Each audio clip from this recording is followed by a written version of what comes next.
Hello everybody, what we're going to be having a look at in today's video is everything that is required in order for you to score highly on the Functional Skills English writing exams when you are asked to write like this, an email. So, as we know from some of the prep videos that we have recorded before, this exam is 1 hour long and we have 2 questions. The questions are weighted equally, which means they have the same amount of marks. Because of that, we spend the same amount of time on each one. We should be looking to spend around 25 minutes on each activity, and that should give us an extra 5 minutes per piece at the end to check for any spelling, punctuation, grammar mistakes, proofreading, and seeing if there's anything that we think we can add or change to increase our mark. So the one that we're going to have a look at today, this is actually a level 1 paper, but as we have discussed in live classes and some of the previous videos, the difference in the actual questions that you're asked at level 1 and level 2, the difference is minimal. What they're looking for is a much longer and more detailed answer in the level 2 questions. So even if you're studying level 1 or level 2, doesn't matter, watching this video should still give you some handy hints, tips, advice and guidance. So we are being asked to write an email and an advert. We are just going to be focusing in this video on the email writing. So let's open it up and go to the question itself. Okay, so we have the scenario in the question first of all. It says write an email. The activity has a potential of 20 marks. Complete the activity in the space provided. And if we scroll down, we can see we have a template for an email already there. Brilliant. That means there's less for us to do. Awesome. So, this notice in your workplace is inviting staff to apply for a grant to develop their skills. And it says skills development grant. Do you want to boost your performance at work or develop your career? Up to £1,000 available to fund your training. All applications considered for training to support you at work, hands-on skills, ICT training, or any relevant qualifications. Apply to, and then we are given the email address there, explaining what difference the grant would make to you and the workplace. And then we are given 3 specific points that the exam board want us to consider. They say we should write an email to apply for funding. We need to include a description of the skills that we want to develop. We need to be able to explain how the grant will benefit you at work. And we need to be able to say how this will also benefit the workplace. So the first thing I do as part of my planning is, because I know the exam board are specifically going to look for whether or not I have answered those 3 specific points, I'm going to write them. I'm just going to copy and paste them onto the answer sheet, onto our template where we write our answer. And that means that as I'm putting my answer in, I don't have to keep scrolling up and down and remembering I've got it there. Now, we are given the email address of jhayes@dint.biz. jhayes@dint.biz. So the first thing that we do is we type that address in there.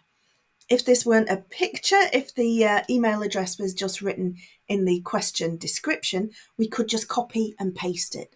I would always recommend copying and pasting it because then we don't have to worry about spelling mistakes or anything like that.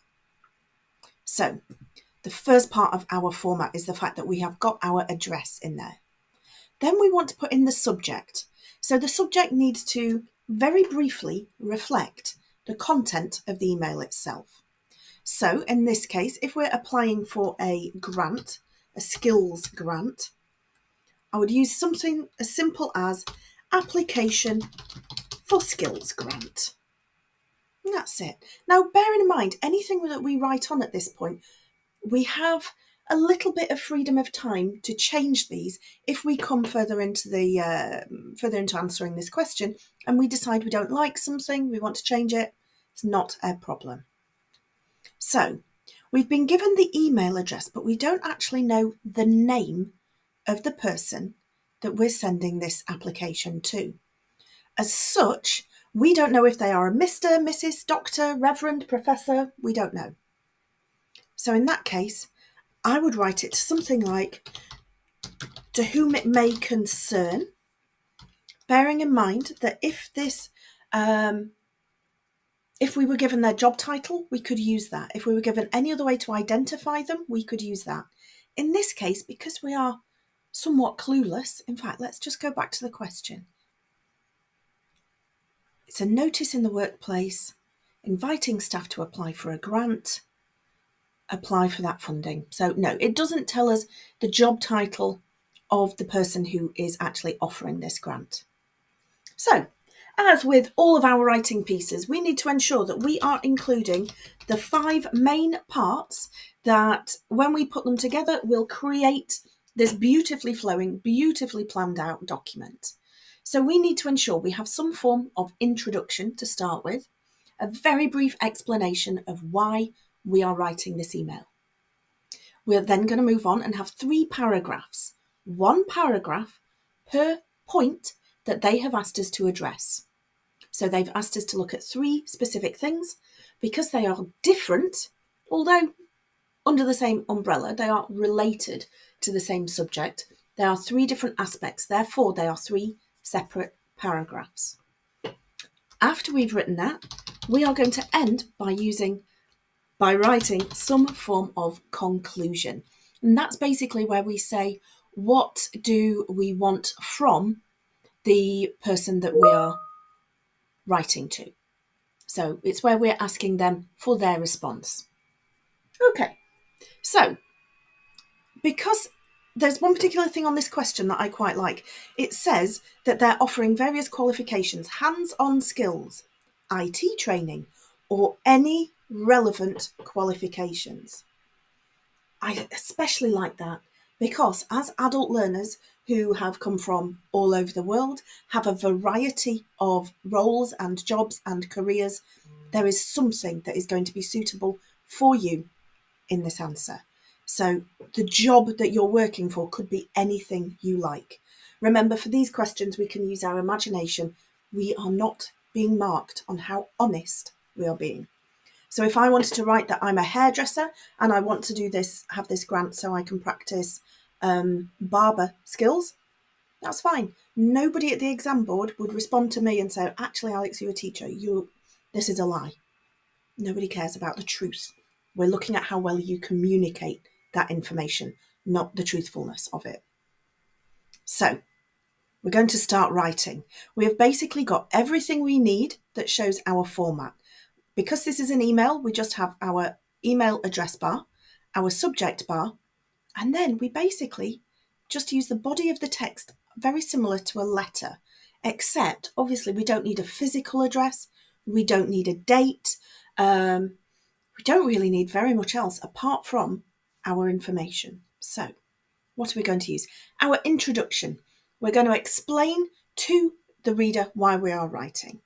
So I have seen the poster advertising, what do they call them? Skills development grant. So I have seen the poster advertising the skills development grant I'm just going to genuinely use my workplace, and there's nothing to stop you from doing the same. I have seen the poster advertising the skills development grant at SCL Education and would like to apply for it.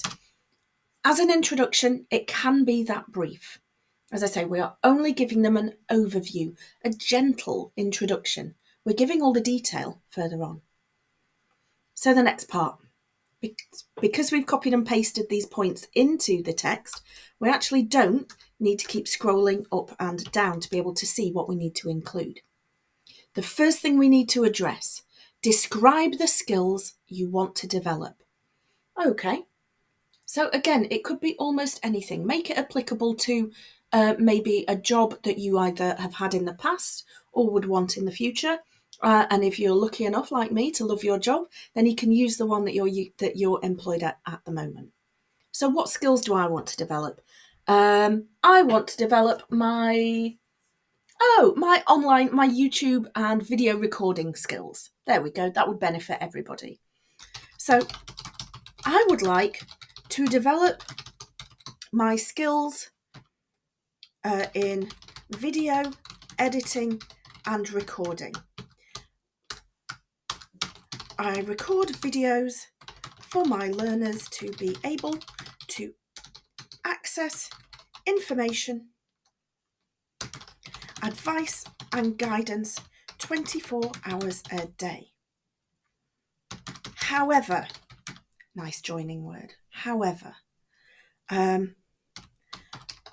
my technology skills are a bit basic, and I'd love to know what I can do to make my videos better.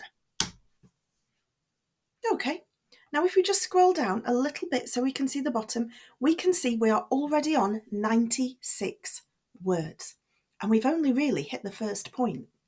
So with this being a level 1 exam, we would only need to hit a minimum of 150. If this was a level 2 question, you would be looking at 250 to 350 words, whether you are given a word count or not. So I'm aware that usually in the 2 questions, one of them will quite clearly have a word count. Now, if we look at this question, this does not tell us how much to write. If we look at the second one, it does. Now, because you know that these questions are worth the same amount of marks, we should have the understanding that we should be writing roughly the same amount of words. So let's go back and complete this 150 plus words. So how will this benefit me at work? I would love to be able to produce and show really high quality videos that could be used for multiple contracts across the company. It would enhance my self-confidence and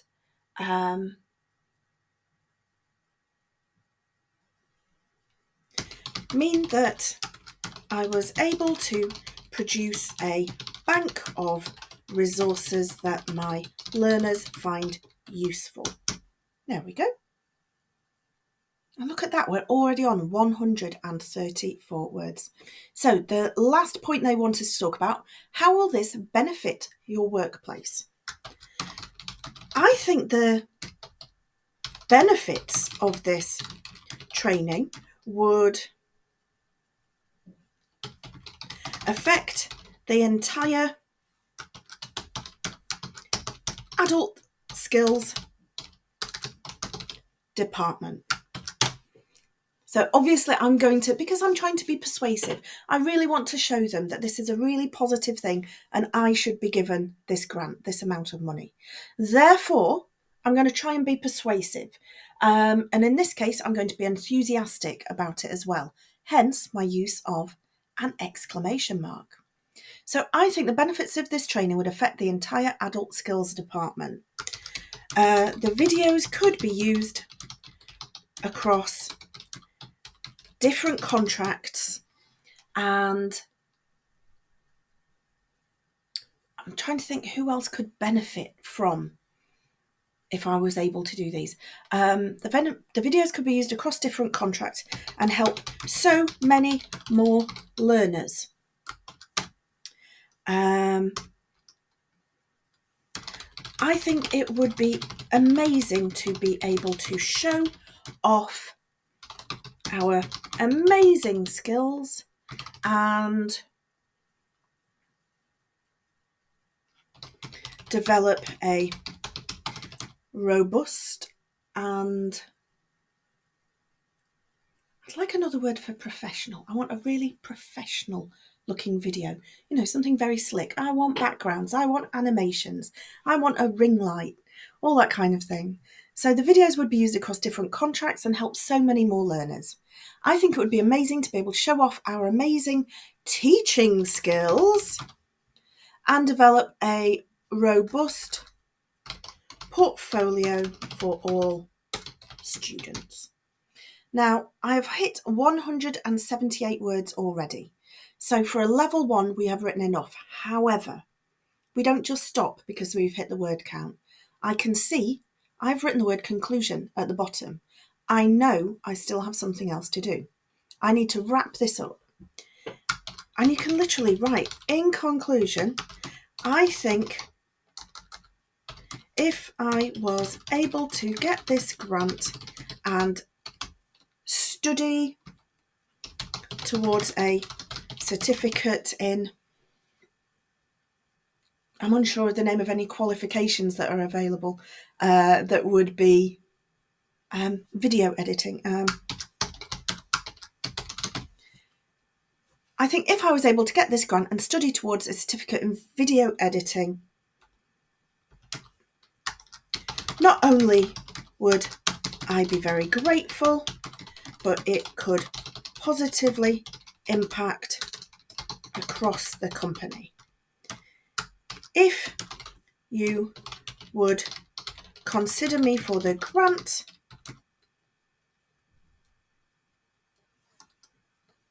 and let me know if you need any further information from me, I would be very thankful.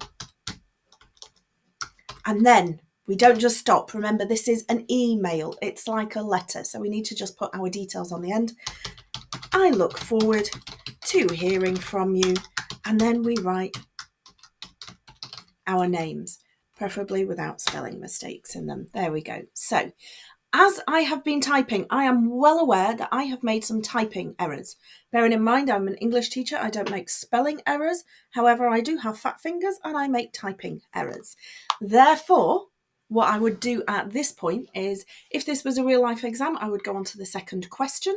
I would answer it and get all of my ideas out of my head, then come back. Because that break of 15, 20, 25 minutes while we've been working on the other piece, we come back, we have fresh eyes. It makes it a lot easier for us to be able to see mistakes. Some of them are quite obvious, like here we can see I've got like a symbol in there that I've just hit accidentally. However, you may find that after looking at the other document and coming back and reading word by word what you have written, don't just skim it quickly, check each word.